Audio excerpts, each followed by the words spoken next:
Hi everyone, Erin here with Strength Through Self-Care. As always, bringing you a video with tips and tools rooted in holistic self-care so we can better support ourselves during this chaotic time of COVID-19. This is my fourth video, and I hope some of you have had a chance to check out my other three, learning about what's inspired me to do this blog series and learning some helpful tips related to diaphragmatic breathing, working from home, and even using meditation to turn inward during this time of uncertainty. Today, we're talking about crafting and cultivating gratitude. Now, when I say gratitude, I'm not talking about rainbows and unicorns. I'm not saying that we're obligated to feel happy and carefree every day. That's not reality. It's not something that we should be striving for, and that maybe we even could be striving for. And it's healthy to experience the full spectrum of human emotion. Even feelings that are associated with negativity and distress, such as sadness or even anger, can sometimes be helpful and important for us to experience. That being said, there are tons of benefits associated with gratitude.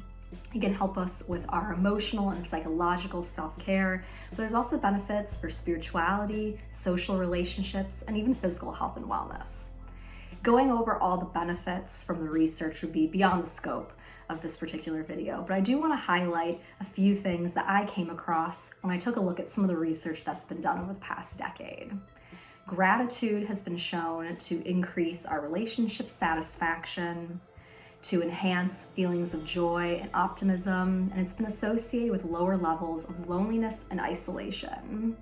It's also had a lot of physical health benefits associated with it, including improved sleep, lower blood pressure, and even feeling less bothered and less distressed over physical and aches and pains in the body. So you can see there are tons of health and self-care benefits related to cultivating a practice of gratitude. So today I want to share two possible activities that are creative and self-reflective that you can do independently or even with your family if you have a partner or have kids, to express and experience gratitude during this pandemic and this quarantine in particular. The first activity I want to share with you is the idea of using positive journaling prompts to develop gratitude. Now, when I say journal, this can be anything. This can be an actual journal that you've bought. It can also be a notebook or a random piece of paper that you have lying around the home. It can even be your phone. A lot of us have smartphones these days with note-taking apps and list apps, so you can definitely incorporate technology into this, whatever works for you. I'm going to give you some examples of gratitude-related prompts that you could journal about during the day, but know that you can make up your own, and you can even look online and on blogs or even on social media and find a lot of inspiration there as well. So I want to talk to you a little bit about the idea of 3 good things.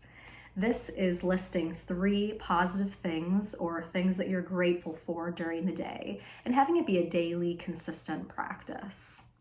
But I like to use different prompts just to vary it up a little bit so it doesn't get too boring or too stale. So I'm going to give you some examples now that you can choose from. You can use the same one for a particular day of the week, or you can change it up every day or mix and match as you like.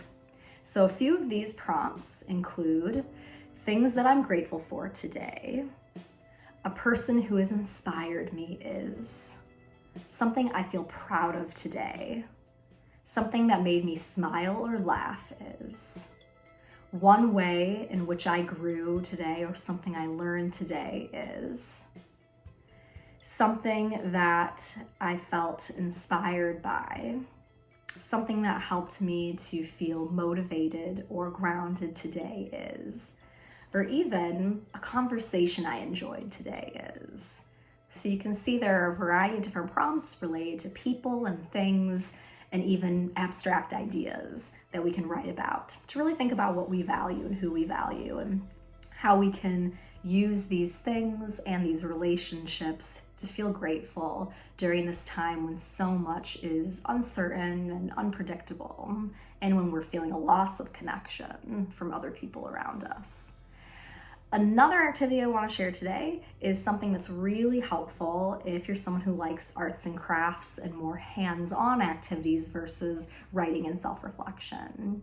And that is creating a gratitude jar. Now, it can be any container. I say jar, so you absolutely could use a glass jar, a mason jar, anything left over in the kitchen. But you could also use a decorative box, a plastic bin, or even a brown paper bag. So just like with journaling, use whatever you have and what you prefer. And if you have some crafting items, stickers, decorations, and you want to do this with your family, it can be a really fun way to kind of personalize it and own it. Once you've made your jar or your container, you've decorated the outside of it, what you're going to do is take small pieces of paper. And this can be just a little piece of like scrap paper, a little square. You can use stencils to make a heart or other shapes, especially for kiddos. You're going to write something or someone that you're grateful for on each of those pieces of paper and then put them inside the container. This is something you can add to every day, every week, every month. So you're always going to be adding more and more things that you're grateful for into your container. And that in and of itself is a great way to practice gratitude. But this is also helpful for those days when maybe it's hard to figure out what we're grateful for, when we're feeling frustrated or we're feeling disappointed or just feeling blah, right? Sometimes that can actually be a very descriptive word for how we're feeling, kind of blah, sort of out of it, not having a lot of energy, not having a lot of motivation. So in those types of situations, we can actually grab our gratitude jar or bag and open it up and read through everything that's inside to kind of remind us of those moments of joy and moments of gratitude that we had on other days. And this can actually boost our mood. So this is just as important as adding more things to our container. If you do have a family, a partner, kids, and you want to do a family version of this, you can actually use a larger container and all decorate it together. Or you can actually use a bulletin board and you can have each member of the family write out messages of gratitude toward other family members. So a child might write something to their parent or to a sibling, parent might do it to their partner or child, etc. So you're writing a little message on a piece of paper. Again, you can decorate this if you'd like. And then you're gonna hang it up on the bulletin board. So hopefully by the next few weeks, you'll have a board covered in positive messages of gratitude toward one another. So these are two activities that use creativity and self-reflection to cultivate and craft gratitude. And I hope that you can find some time, a few moments of peace and calmness to do some of this. Know that it doesn't have to be done in one sitting, and know that it's okay to struggle with it a little bit, especially in the beginning. We're kind of training our brain to practice this more regularly. Kind of like in my first video where we talked about deep breathing. It's not something we're used to a lot of times, but the more we do it, the easier it becomes. It becomes a ritual and kind of a part of our day and a part of our self-care routine. So as always, I am wishing you all wellness, stay healthy, stay safe, and God willing, I'll see you next time.